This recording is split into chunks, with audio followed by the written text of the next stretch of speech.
अथ द्वादशोऽध्यायः। अर्जुन उवाच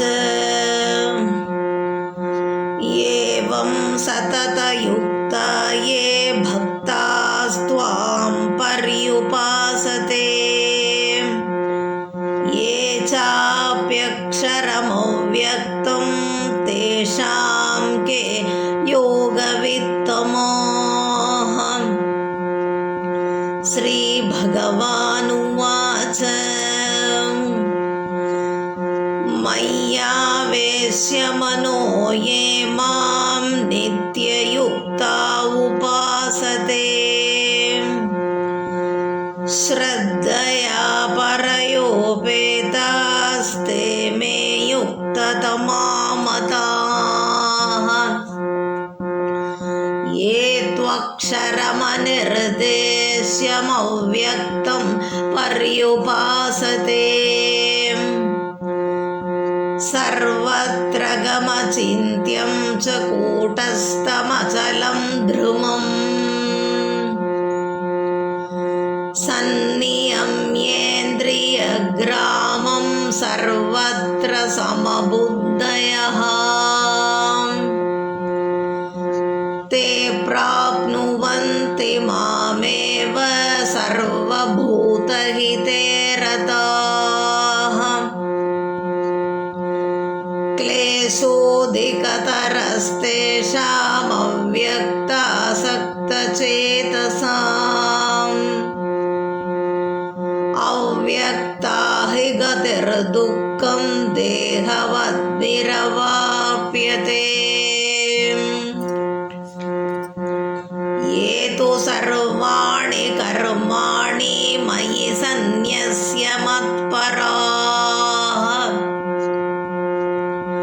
अनन्येनैव योगेन मां ध्यायन्त उपासते तेषामहं समुद्धर्ता मृत्युसंसारसागरात् भवामि न चिरात् पार्थ मय्यावेशितचेतसाम् मय्येव मनाधस्त्वमयि बुद्धिं निवेशय निवसिष्यसि मय्येव अत ऊर्ध्वं न संशयः। अथ चित्तं समाधातुं न शक्नोषि मयि स्थिरम् अभ्यासयोगेन ततो मामिच्छाप्तुं धनञ्जय।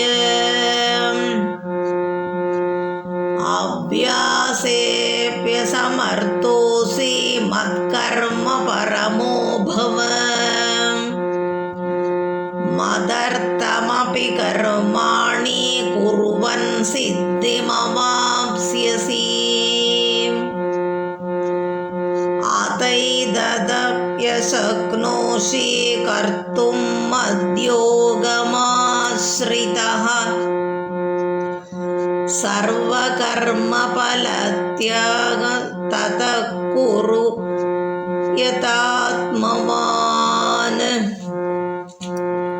श्रेयो हि ज्ञानमभ्यासात् ज्ञानात् ध्यानं विशिष्यते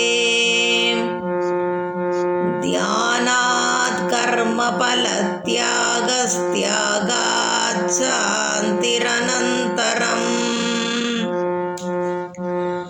अद्वेष्टा सर्वभूतानां मैत्रः करुण एव च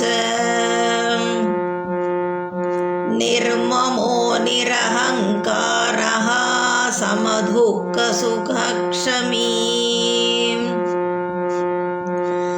सन्तुष्टः सततं योगी यतात्मा दृढनिश्चयः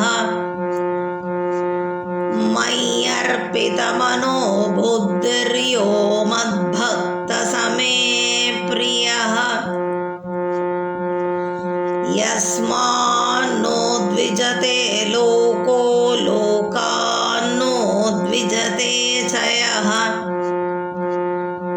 हर्षामर्षभयोद्वेगैर्मुक्तो यस च मे प्रियः अनपेक्षशुचिर्दक्ष उदासीनो गतव्यतः सर्वारम्भपरित्यागी यो मद्भक्तसमे प्रियः यो न हृष्यति न द्वेष्टि न शोचति न काङ्क्षति शुभाशुभपरित्यागी भक्तिमान्यः समे प्रियः समशत्रौ च मित्रे च तथा मानापमानयोः शीतोष्णसुखदुःखेषु समसङ्गविवर्जितः तुल्यनिन्दास्तुतिर्मौनी सन्तुष्टो येन केनचित् अनिकेतस्थिरमतिर्भक्तिमान् मे प्रियो नरः ये तु धर्म्यामृतमिदं यथोक्तं पर्युपासते श्रद्धदानामत्परमा भक्तास्तेतीव मे प्रियाः